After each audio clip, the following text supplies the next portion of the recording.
It's nice to meet you. I had the pleasure of watching your film. I've been a big fan of your work for some time. I wanted to begin by asking you about this subject material. What was it that you wanted to sort of examine about the educational system? What sort of fascinated you about this subject as you wanted to make this film? Yeah.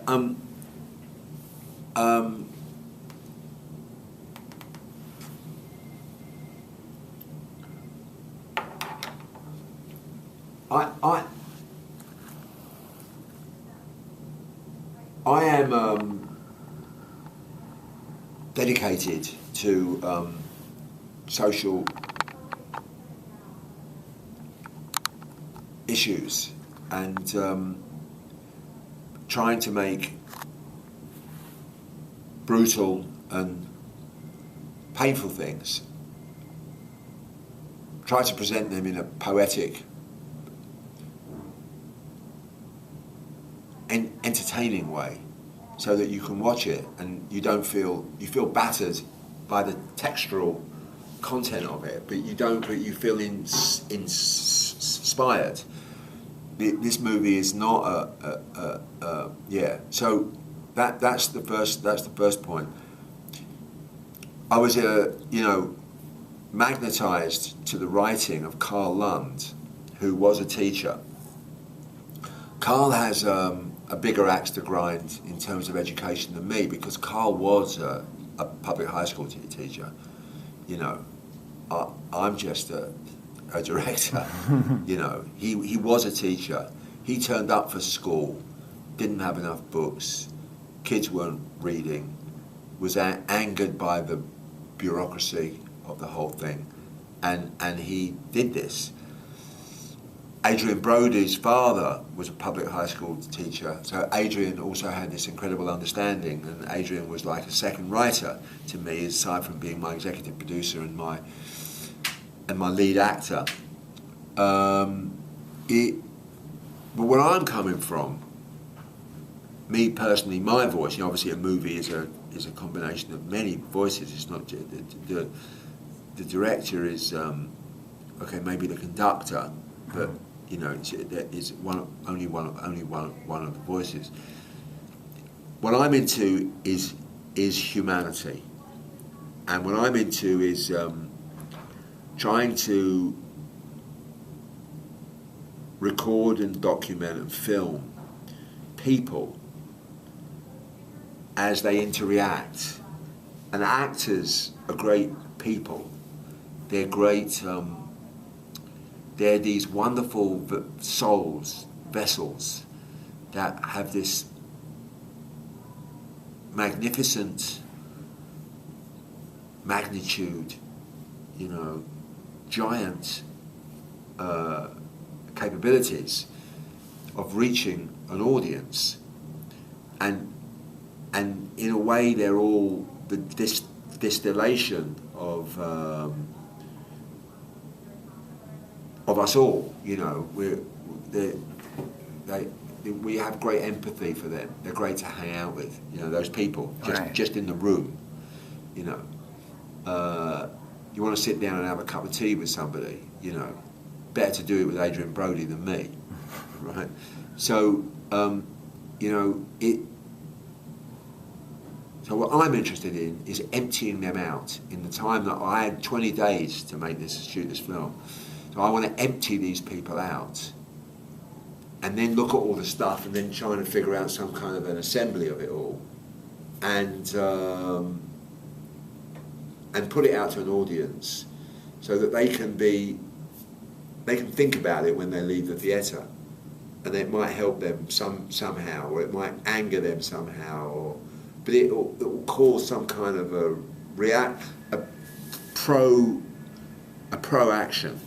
A visceral reaction to the film. Yeah, but not necessarily a reaction, but a pro-action at some point, further down the line. So that's where I'm coming from. But I can't do that I couldn't have done that in this case without the writing of Carl, and without the performance and the thinking and the conceptualization from Adrian. Well, Adrian's wonderful in the role of Henry Bartz, and I was curious. It seems like he's really sort of an educational warrior, and much like the title, he's detached, almost detached from his work. Do you feel that that's important? That's the only way maybe a teacher can survive in this day and age, is to sort of be detached from the work in a certain sense?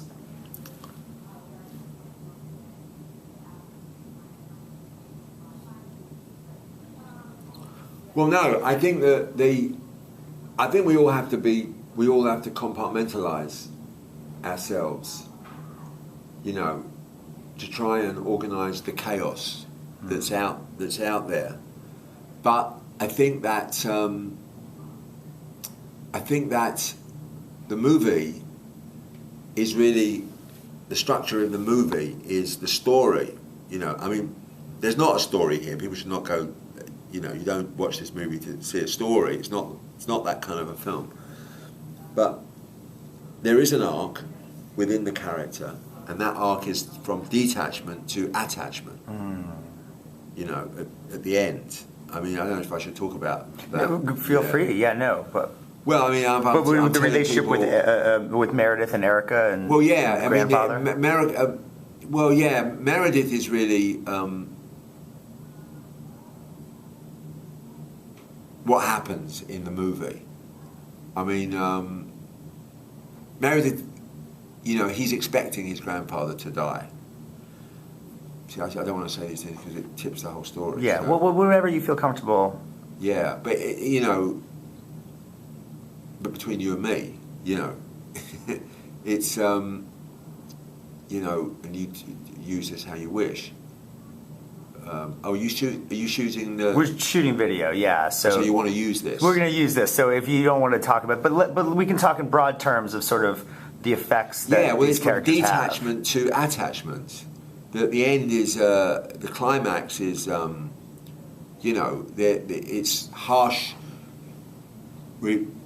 reality, but if you really look at yeah, I forgot you were doing this. Are you going to use this? We're going to probably use this whole thing, yeah. Oh, okay. So I should talk. Okay. Yeah. Okay. Yeah. The end is kind of. The end is kind of harsh reality, but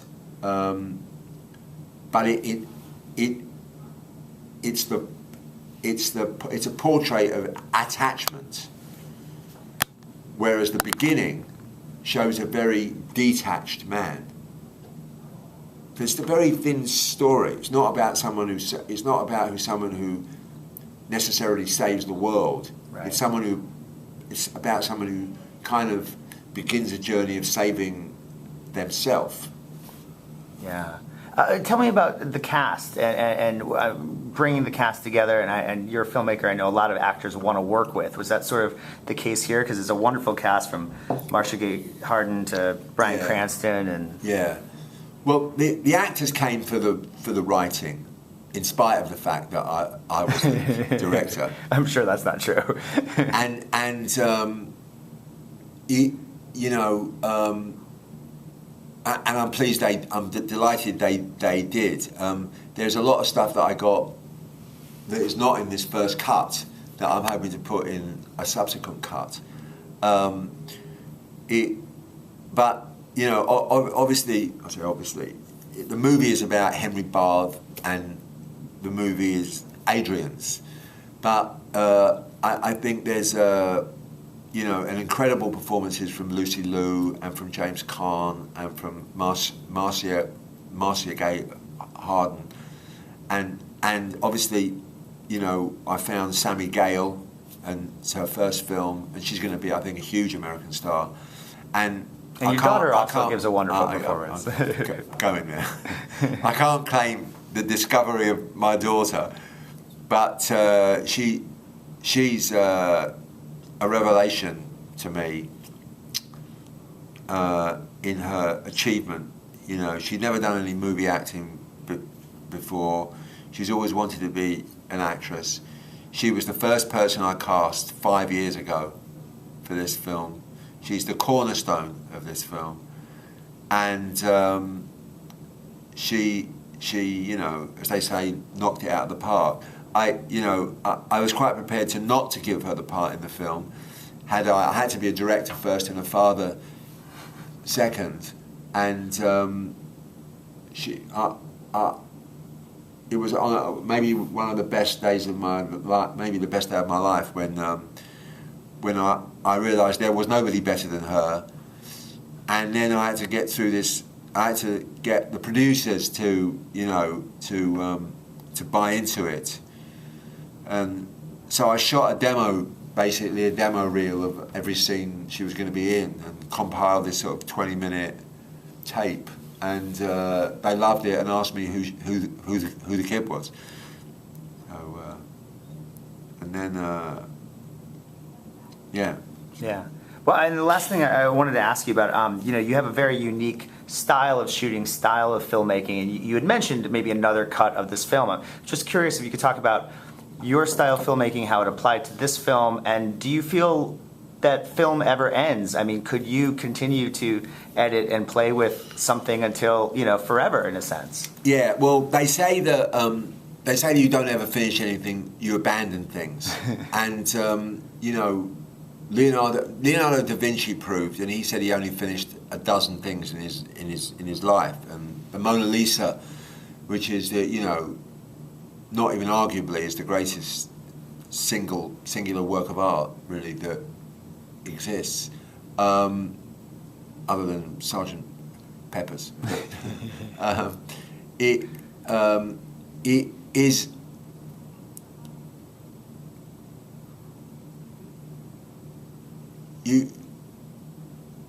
Nothing cannot be made better. I don't know what he could have done to the Mona Lisa to have made that better.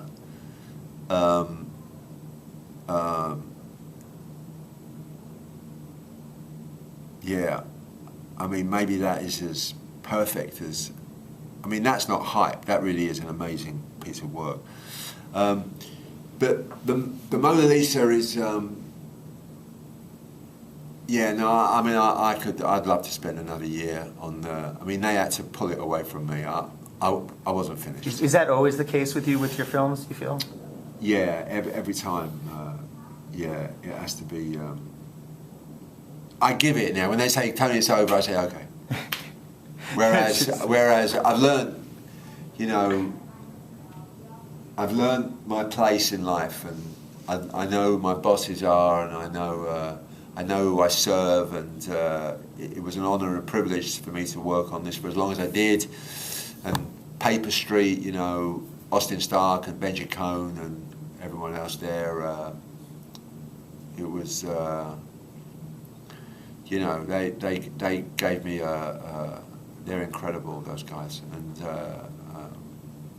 But yeah, I could have gone for another year or so. Yeah. But they say stop, so I stopped. There you go. Excellent, excellent. Well, we'll stop there. Thank you so much.